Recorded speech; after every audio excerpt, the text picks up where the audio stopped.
তিনটি ভাল্লুকের পিত্ত ও চামড়া সহ দুই পাচারকারীকে গ্রেফতার করল বন দফতর।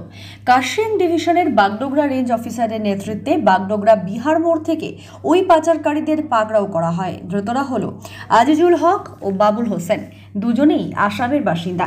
বন দফতর সূত্রে জানা গিয়েছে, গোপন সূত্রে খবরের ভিত্তিতে বাগডোগরার বিহার মোড়ে ওঁত পেতে থাকেন বনকর্মীরা। গোপন সূত্রের বিবরণ অনুযায়ী নেপাল সীমান্তগামী একটি অটোকে দাঁড় করানো হয়। সেই অটোতে থাকা সন্দেহভাজন দুই আরোহীকে তল্লাশি চালাতেই তাদের হেফাজত থেকে ভাল্লুকের তিনটি পিত্ত চামড়া উদ্ধার হয়। এরপর ওই দুই পাচারকারীকে রেঞ্জ অফিসে নিয়ে এসে জিজ্ঞাসাবাদেই বেরিয়ে আসে পাচারের গল্প। ওই পাচারকারীরা বন দফতরের আধিকারিকদের কাছে স্বীকার করেছে, ভাল্লুকের পিত্ত ও চামড়া অরুণাচল প্রদেশ থেকে এনে নেপালে পাচারের উদ্দেশ্যে নিয়ে যাওয়া হচ্ছিল। তবে ধৃতরা নিজেই ভাল্লুক শিকার করেছে নাকি দেহাংশগুলি অন্যের কাছ থেকে এনেছে তা এখনো পরিষ্কার নয়।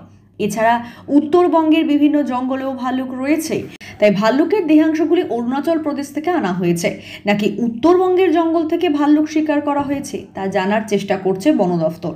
তবে ধৃতদের মোবাইল ঘেঁটে বিভিন্ন বন্যপ্রাণীর দেহাংশের ছবি এবং বিভিন্ন তথ্য পাওয়া গিয়েছে। তা দেখেই আধিকারিকরা বুঝতে পারেন এই দুজন অনেক আগে থেকেই এসব পাচারের সঙ্গে যুক্ত এবং এর সঙ্গে একটি বড় চক্র রয়েছে। এ বিষয়ে কার্শিয়াং ফরেস্ট ডিভিশনের ডিএফও দেবেশ পান্ডে জানান, অরুণাচল প্রদেশ থেকে নেপালের ভাল্লুকের দেহাংশের পাচারের ছক ছিল বলে পাচারকারীরা স্বীকার করেছে। তবে তদন্ত এখন প্রাথমিক পর্যায়ে। ধৃতদের রিমান্ডে নিয়ে চক্রের খোঁজ এবং গোটা ঘটনা জানার চেষ্টা করা হবে। বিহার মোড় এলাকা থেকে এটাকে ওনার দুজনকে অ্যারেস্ট করা হয়েছে। একজনের নাম হচ্ছে আজিজুল হক, মেল 39 ইয়ার্স, ওই লখিমপুর আসামের। আর 2 নম্বর হচ্ছে বাবুল হোসেন, 27 বছরের ছেলে, ও লখিমপুর আসামের। ওদের কাছ থেকে বিয়ার বাইল মানে ভালুর পিত যেটা বলা হয় সেটা 3টা পাওয়া গেছে, আর ভালুর ছাড়ের টুকরো 3টা পাওয়া গেছে। তো ওরা মেনলি হচ্ছে অরুণাচল প্রদেশ থেকে নিয়ে এসে নেপালের দিকে যাচ্ছিল। আমাদের কাছে খবর ছিল, তো আমরা বিহার মোড়ে ওরা এই অটো থেকে যে নামিয়েছিল, আমরা ওখানেই ওদেরকে আটক করে মানে যখন তল্লাশি করা হয় তখন এই জিনিসটা পাওয়া গেছে। ইনফরমেশন ছিল, টিপ অফ ছিল যে এরকম হচ্ছে, আর ইনফরমার আমাদেরকে আইডেন্টিফাই করাই দিচ্ছে লোক যে এই গাড়ির মধ্যে আছে, আইডেন্টিফাই করেছে। যেহেতু মানে এত ক্যাজুয়ালি এরা ট্রাভেল করতেছিল পকেটের মধ্যে নিয়ে, তো এদের মোবাইল থেকে যেটা অনেক কিছু ইনফরমেশন পাওয়া গেছে, অনেক কিছু, এটা শুধু না, অনেক কিছু জিনিসের মধ্যে এরা কাজ করতো। তো মানে মনে হচ্ছে যে এরা আগেও এভাবে নিয়ে গেছে।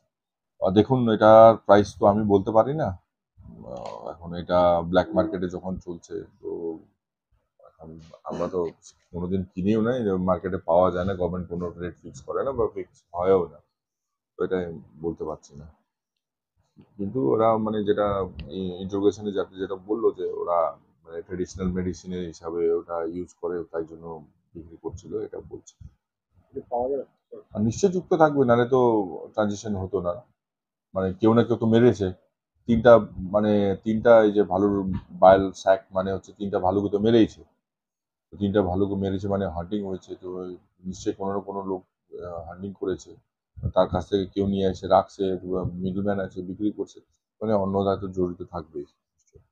আর শিডিউল 1 অ্যানিমাল আছে, তো এটা একটু আমরা মানে রিগোরাসলি দেখবো যে এটা কিভাবে হচ্ছে।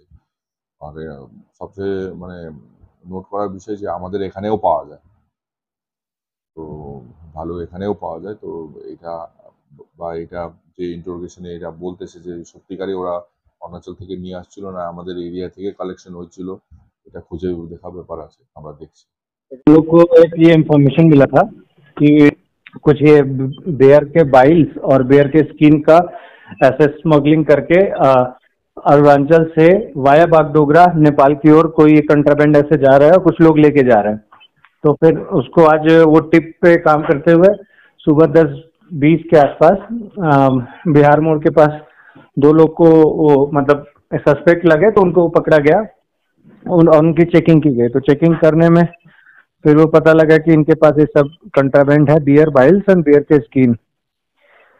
तो ये 2 लोग जो थे, ये अजीजुल हक और बाबुल हुसैन, 2 लोग थे, 39 इयर्स एंड 27 इयर्स। इन दोनों को फिर वो पकड़ा गया। फिर इनसे अभी इंट्रोगेशन हुआ बागडोगरा रेंज ऑफिस में। उसके बाद जो इन्फॉर्मेशन मिली है कि ये लोग वही अरुणाचल में ऐसा कुछ ये लोग पोचिंग किए, फिर उसका बेयर के स्किन पार्ट्स और उसके बाइल के पार्ट्स निकाल करके उसको नेपाल ले जा रहे थे। ये तो अभी कंफर्मेशन होना बाकी है कि ये लोग किस ले जा रहे थे। एक्चुअली ये लोग वो पोचिंग करके खरीदा था किसी से इन्होंने, और ये नेपाल में कहीं बेचना चाहते थे। अभी वो डिटेल्स तो हम लोग वो कर रहे हैं, और इसको हम लोग न्यूज में भी नहीं दे सकते कि भाई क्या किसको देना था। बट हम लोग और ये इन्वेस्टिगेशन चल रही है कि ये कितना बड़ा और गैंग है, कितने मतलब कितना फ्रिक्वेंसी है इनका, कि मंथ्स में कितने बार जाते हैं, ताकि हम लोग और भी जो इनका नेटवर्क है उसको पकड़ पाए। तो अभी तो यही हम लोग को एक अच्छी मतलब एक अचीवमेंट है हमारे डिवीजन के लिए। देखते हैं और आगे क्या होता है।